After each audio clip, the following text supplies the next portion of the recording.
Hello, everyone, and welcome to episode 1 of season 2 of the Wolfram Student Podcast. I'm Sam, And I'm Rashang. and we're your hosts. This is the Wolfram Student Podcast, where every fortnight we dive into a new innovative project done by high schoolers using the Wolfram language. For this episode, let's welcome Dave. We'll be discussing his Wolfram project on recreating the Beresheet Lunar Crash. Hi, Dave. Hi. Hi, Dev. So, if you could just get us started with, your name, your grade, where you're Sure. from. So my name is Dev Sharma. When I attended the Wolfram Summer Research Program in like a few months ago in 2023, and I was a rising senior at the time. So I live in India, and when I came to the program, I went up to Stephen Wolfram. I told him I wanted to do something related kind of to math, but in a slightly more fun real world context. And he gave me this project on recreating a lunar crash. And that's what I spent my 2 weeks there on. Sounds pretty cool. Yeah, definitely takes much of courage to tell Stephen Wolfram directly what project you want. So I guess prior to the program in 2023, have you had any prior experience with Wolfram? Have you done a previous program? I think in about March or April, I heard about the Wolfram student program, and I realized I didn't want to kind of be lazy and do nothing with my summer. So I wanted to apply for it because I'd heard things about the Wolfram language, but I'd never really interacted with it before. So I got to learning the language, just kind of breaking that barrier, that initial barrier was about a 1 week time. And then I kind of got the hang of it. And then obviously the first few days of the program just helped me kind of solidify that knowledge of the language. Yeah, for sure. And the Wolfram language is definitely a different paradigm from, a It lot is, of yeah. other, languages we're used to. So, but I'm glad you were able to get the hang of it really quickly. So, I mean, I'm sure you've used all sorts of cool functions in this project, but is there one that stands out to you? Anything you would call your favorite Wolfram function? Okay. So my favorite Wolfram function by far would be something called morphological components. I don't know if you use that. So Yes, I've used that. It's really morphological cool. components. Yes, So for my own project at the summer right. camp. So a few years- the way I was using it and the way you use it is you take an image and you take some kind of bitmap of that, whatever. And I was using images of craters. And if you've ever seen a photo of the lunar surface, a picture of the moon, there are lots of cracks and stuff like that. But Mhm. you need to get the crater to stand out. So morphological components detects with some kind of threshold. I have no idea how it works. It detects clusters or components of pixels and just it turns a random image into these components that you can use to analyze different things. Yeah, it's a really cool function. It was very helpful for my own project too. But yeah, I'm glad you liked it. Cool. So now that we know a little bit about you, do you want to take us into your project? Give us a summary and then dive right in. Okay, yeah, 100%. So my whole project that Stephen kind of gave to me was recreating this very specific lunar crash. So in 2019, there was a lunar lander, the Beresheet Lunar Lander, that was supposed to land at this, if you've heard of it, the Sea of Serenity crater. But in kind of the last 3 or 4 minutes, it experienced some failures and it crashed. Now, the most interesting part is not that the lunar crash happened, but kind of what, at least to me, the most interesting part is what happened afterwards. So the Beresheet Lunar Crash had a whole treasure hunt surrounding it related to finding the exact location where it landed and finding out whether some important payload was inside. So my whole project was an attempt to kind of uh, further that, I guess, treasure hunt that started in 2019. Cool. So it sounds like a really cool project, and yeah, it's unfortunate what happened to that lander. But so based on your description, it sounds like they were trying to do something like the Pioneer spacecraft, or the Pioneer plaque, but for the moon, right? Yeah, 100%, 100%. Cool. So Well, yeah, let's get into it then. so when I kind of started with it, I had quite a bit to work with, but I wanted to take a slightly more unique approach. So kind of the attempts that had been made before were surrounding image analysis. If I can just go into that. So there were images published of photographs taken by NASA of the site and what crater had been formed. So Stephen Wolfram himself published this paper where he just went into great depths of the Wolfram image analysis repository, and he just figured out all of these things just from looking at these two images. So if you see them right here, they're available on like the public NASA pages. So just from these like few images of the crater, he went all out, which is figuring out different aspects of the size of the crater, how it was formed, the structure of it, all from image analysis. So that had kind of been explored. And what I wanted to do is I wanted to look at more physics angle of it. So the angle of approach, if I could say, for me, was to look not only at the images themselves, but of some data that I could find about the data that was sent back by the lunar lander. So if I was to break down my project, I did I tried to first recreate the impact crater by looking at the energies. Mhm. Then I tried to look at the actual energy used by the fuel. And then finally I was looking at plotting the path of the lunar lander. So those kind of three key features were how I structured my analysis, and I kind of structured my attempt at this analyzing this lunar crash. Cool. Okay, that sounds like a very reasonable approach. Okay, so I'm just gonna restart that part. So, right. So the first kind of idea I had for working through this was to look at the crater and try to recreate it.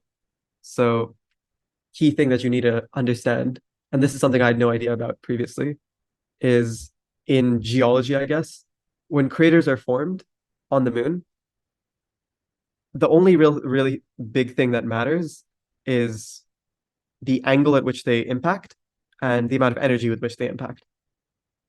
So most of the time, there's going to be some kind of explosion of energy just when it hits the surface, and that tends to create these circular craters.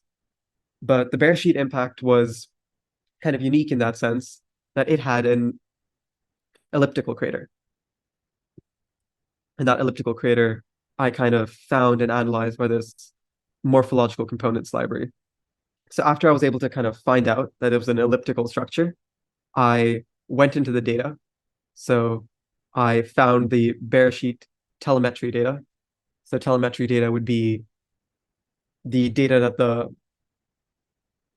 lunar lander kept sending back while it was kind of in orbit. So from the telemetry data, obviously it told me the velocities at different points, it told me the altitudes at different points, and I knew the mass of the lunar lander. So from all of that, I was able to get the kind of the kinetic energies, how much fuel was left in it, the potential energies. And after all of that kind of fun stuff, I found this paper online, which talked about how to estimate impact craters on the surface of the moon. So this was kind of a game changer for me. So it Wow, was a paper. this is really interesting. I just wanted to ask, I hope you don't mind. Just wanted to ask, you told me that most of the craters on the moon are circular, whereas this one was elliptical. Does that have something to do with the shape of the lander, or what's that about? And then, based on that, did this equation still apply to any object, or was this model based off of the usual impacts that you see on the moon and not like artificial objects? Just curious. Right. No, okay. That's probably the single best question you could ask, because that was the entire focus of this first kind of investigation that I pulled. It was, why is this one elliptical, while as most other craters, if you've ever seen a photo of the lunar surface, most of these are going to be circular. Why was this one elliptical? and the answer came down to the impact angle.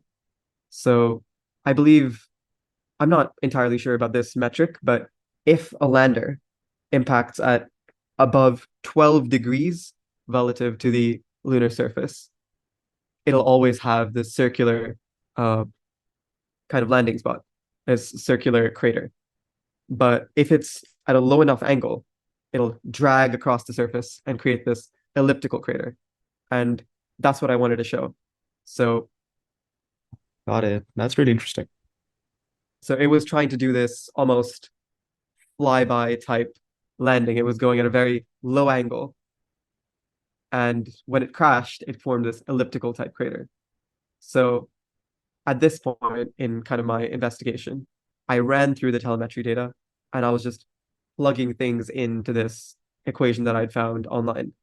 And what I came up with was the ability to recreate how the crater should look like based on my calculations and based on my images.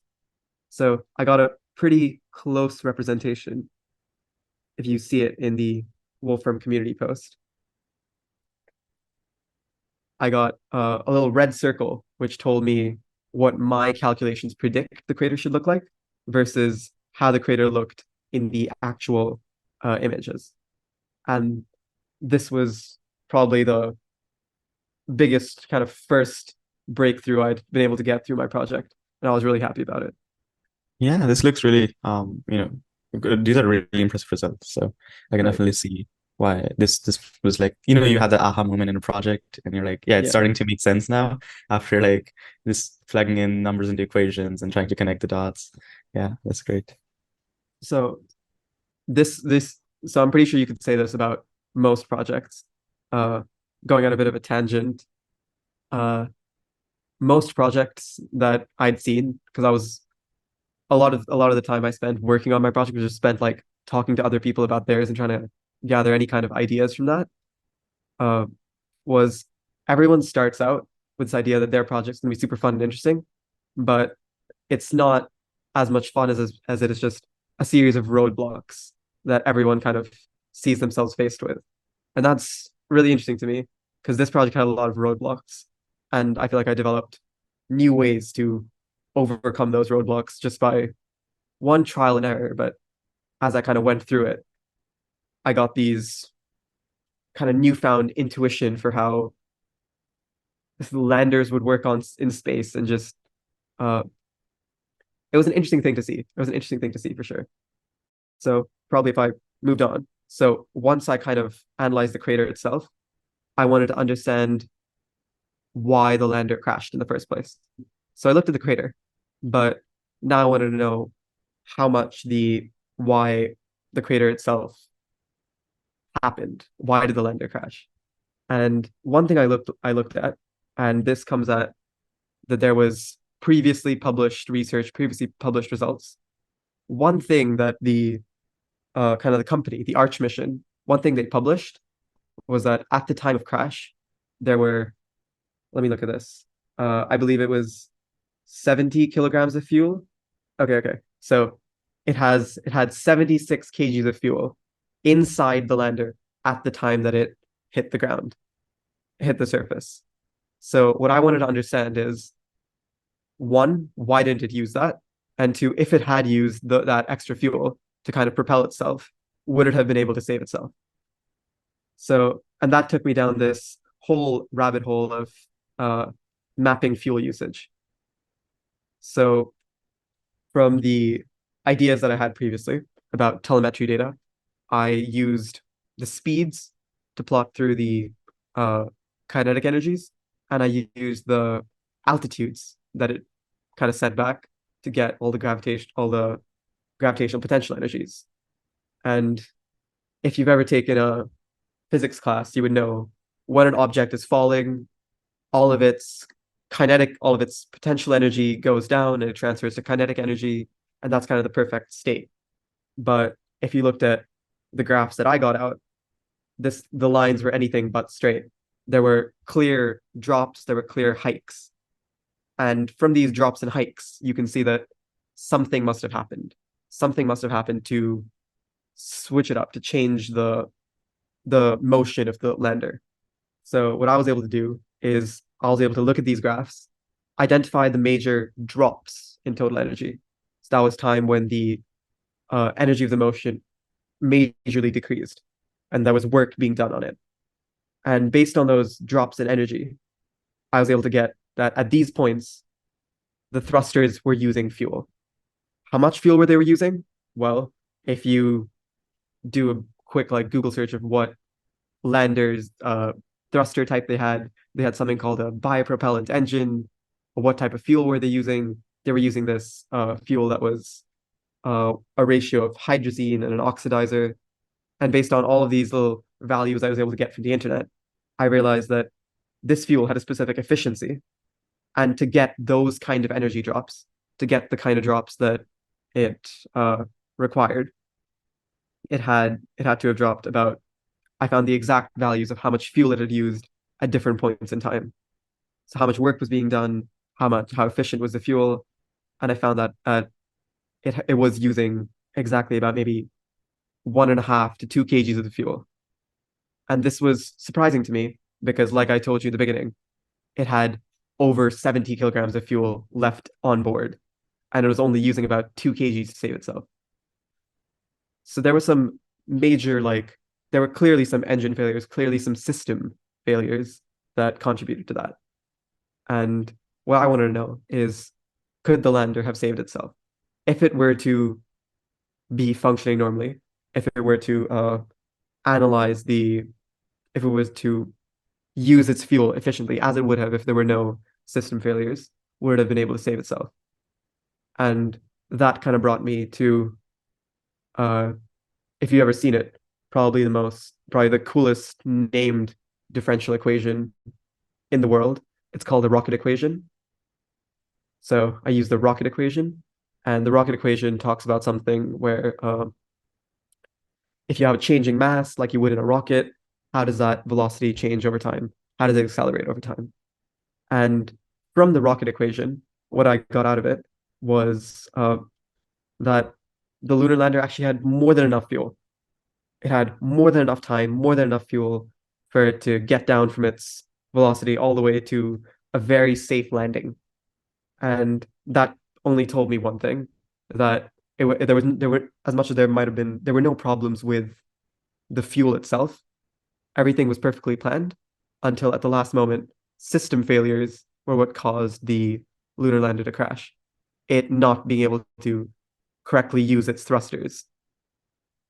So this was, again, one of those really cool moments where you go down this rabbit hole of solving these differential equations, of finding these random values for fuel efficiency, looking at these graphs of potential energies over time. And all of that brought me to this point where I realized, got a true insight from all those numbers, kind of through the Wolfram language and plotting all of it down. From those numbers, I was able to get this idea that there were actually, it was actually more than possible for it to have saved itself. Oh, that's a very strong conclusion. I feel like this is something, on the level that the company themselves would do. These are calculations that they would do in retrospect to just, analyze what they could have done better. And yeah, this is amazing, man. I mean, have these results been published before? Something similar to these, or like this sort of analysis? Yeah. Can you see my screen if I move to a different page? Yep. So, like I was kind of telling you, there was this whole treasure hunt for the lunar library, right, that was done by the Arch mission and Nova Spivak. And in this, they kind of have a catalog of all the different kind of researches that were done, all the kind of attempts that were made. Right. So from that, I kind of got the idea to look at fuel usage, but no, as far as I know, there were no in-depth analyses of the kind of energetics, or how the energy changed over time of the lander, and there were no real calculations about where those drops were, how much fuel was it using, could it have used all of its fuel. Yeah, no, they're really great conclusions, and specifically that question of, could the thruster have saved itself? I think that was a really important one to ask, and I'm surprised. You did tell us about the entire hunt that went on, but I'm surprised nobody else thought to take a look at it before. But wow, now you get to contribute to the entire original literature on that. The last kind of real analysis that I did for looking at the lunar crash and looking at how its path across the surface onto its crash, where I looked at the actual trajectory plots. So if you've ever seen a trajectory plot, and I'll show you some of them in the kind of further down. Trajectory plots work by plotting different velocities, finding where the lander was at different points in time. So all of this just came down to analyzing that data and looking at it in terms of where it was over time. And then by probably the coolest little repository I found in the Wolfram language, I was able to get data about the surface of the moon. So Well, that is, without question, the most badass data repository I've seen. Just yeah, the entire, and this was specifically, so was this like what file format was it? Or was it just part of the repository that Wolfram has? no. So what I'd initially thought was I was gonna have to import these from some random like CSV files I Right, found right. on the like internet. Uh-huh. But no, all of it was directly built into the Wolfram language. There was, Wow. if you've ever used like geolocation libraries Right. for stuff on the Earth, all of those functions work for stuff on the moon. Oh, wow. Okay, that's crazy. So it's inbuilt. It's Yeah, inbuilt, fully inbuilt. right. So I was able to use all of this geo-elevation data to really answer some questions about its path landing in, uh, and how that was affected by the terrain of it. And that was an extremely interesting time. So I kind of looked at what's probably the best way to go about analyzing this. And I found that one thing that if you look at its trajectory plot across the surface of the moon, is it's not straight. It's not a straight path. There were clearly times when the lander was using its thrusters to, like we mentioned, to no real avail, but it was constantly using them to try to maneuver itself.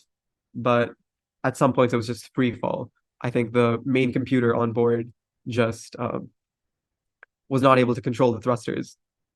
And there have been theories about that. They say that the computer itself failed. So that was the analysis I was able to get from this. That if you look at the trajectory plots, you find it's not what you'd expect from a normal falling object. It was an object that at different points in time was attempting to save itself, but failing at other points. So that's what I was able to get from that. Right. Wow, that's such a cool visualization. And yeah, I can definitely see your point. This is not what a dead object falling to the ground would look like.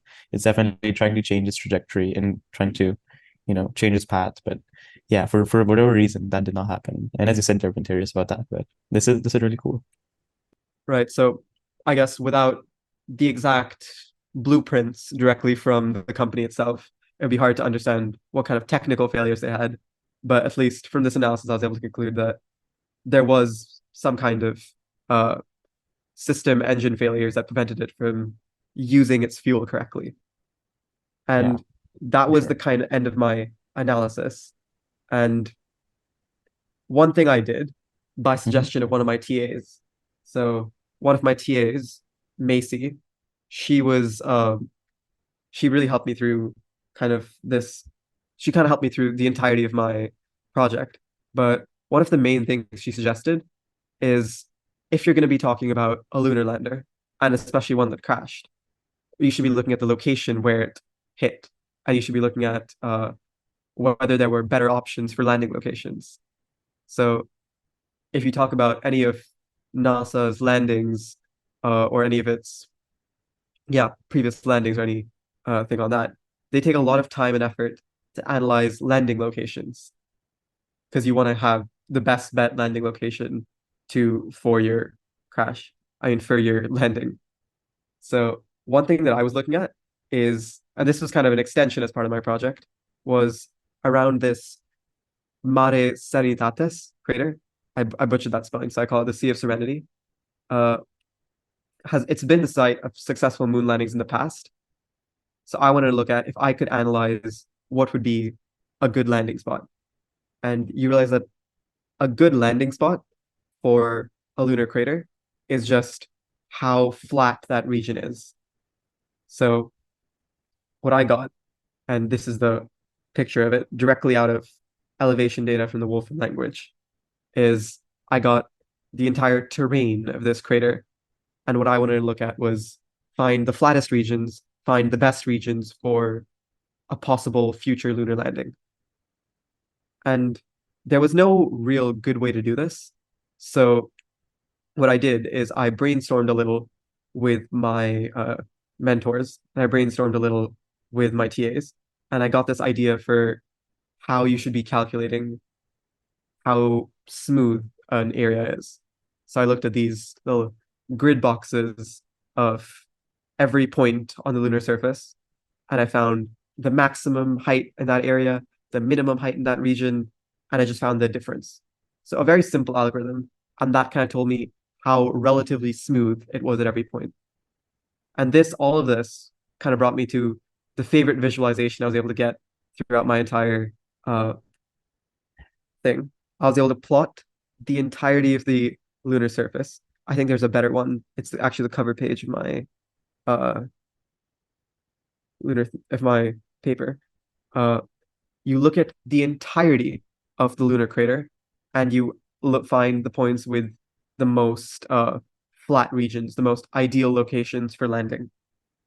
So if you were to look at if you were to look at the computational essay, you'd find the yellow spots on the graph are the smoothest areas. The green spots are decently smooth, and everything else would be a terrible spot for landing. So this is something, again, I was happy with, to be able to come up with some kind of algorithm, not one that's probably perfectly optimized, not one that's maybe the best solution, but my attempt at how I would calculate how smooth the region is, and my attempt at working through this data to get some sort of conclusions from it. And I went through this, and I started from, right, so from my analysis of what areas would be ideal landing locations for maybe some kind of future missions, I found the exact landing locations. So if you see this again, there should be another morphological components function. I found all the best regions here, and I compiled them into these little components. And what I found is these 4 landing locations at different points in the moon would be probably, according to my algorithm, the best future landing locations for lunar missions that want to land in this Sea of Serenity crater. And I plotted them at a more micro view and compared them actually against the Beresheet lunar lander's chosen landing location. And I found that mine were a lot better by my own metric. So maybe not the best metric itself, but what I was able to get was I was able to find good landing locations for future missions. And that's one thing I wanted to extend on. That's my contribution to maybe the future of space exploration. Wow, great. Yeah. This is definitely, a pretty big thing. Being able to do an entire analysis on your own and not only identify the source of error, but also talk about what could be done better.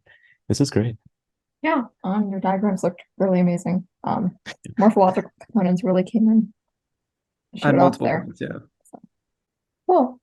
So now that we saw your really cool project, is there any future work you want to do with this one specifically, or maybe just general future projects you want to do? So when it comes to future work on this project, I think that I have done what I can with the data I had on hand. So one thing about the Beresheet Lunar Crash and one thing about lunar crashes in general, is they don't leave you with a lot of information. So I think my analysis was conducted on 30 or so data points and just all of this external data I could find. So there's not that much more analysis that at least I'd be willing to conduct on it. But when it comes to Wolfram language in general and future projects, I'm extremely hopeful and extremely open to the idea, because one thing I realized through this program was the Wolfram language is vast, extremely vast. So everything from linguistics, I think so many projects I saw, to graph theory, to uh, image analysis. There are all of these very cool features inbuilt into the language that kind of foster future exploration. So if I was to pick what I'd want to do with it in the future, with some kind of future works, I'd definitely be willing to find some. I'd want to do some projects around analyzing city data. So this one project I had in mind, and one thing I'd wanted to do at the program was to look at air pollution data in my city. So I live in Delhi, and one of the ideas I had going into this program was to look at how air pollution in Delhi is affected by air pollution in other states, along with winds and wind currents that carry it towards the city or carry it towards other regions. So, and I realized a lot of those functionalities were built into the language, and that would be a very cool kind of future project that I want to get into. Yeah, that sounds really exciting. And yeah, I also live in India, and I'm very aware of how bad Delhi's pollution is. So I think that would be, you know, I'd be interested in seeing what results you get there. But yeah, whatever you do in general, just best of luck with everything and all your future projects. Thank you. If you ever make something cool, just send it to us, and we'd love to have you again and hear about whatever That'd be great. That'd be new great. cool stuff you. Yeah. Okay, thank you so much for coming onto the podcast and sharing your project with us. I loved it. Yeah. Thank you. Thanks for listening to this episode of the Wolfram Student Podcast. We hope you learned something new and took away insights from today's discussion. If you want to be featured in a future episode, fill out the form at tinyurl.com/WSP-S2-interest. And be sure to tune back in 2 weeks' time to hear our next episode. Once again, thanks for listening to this episode of the Wolfram Student Podcast.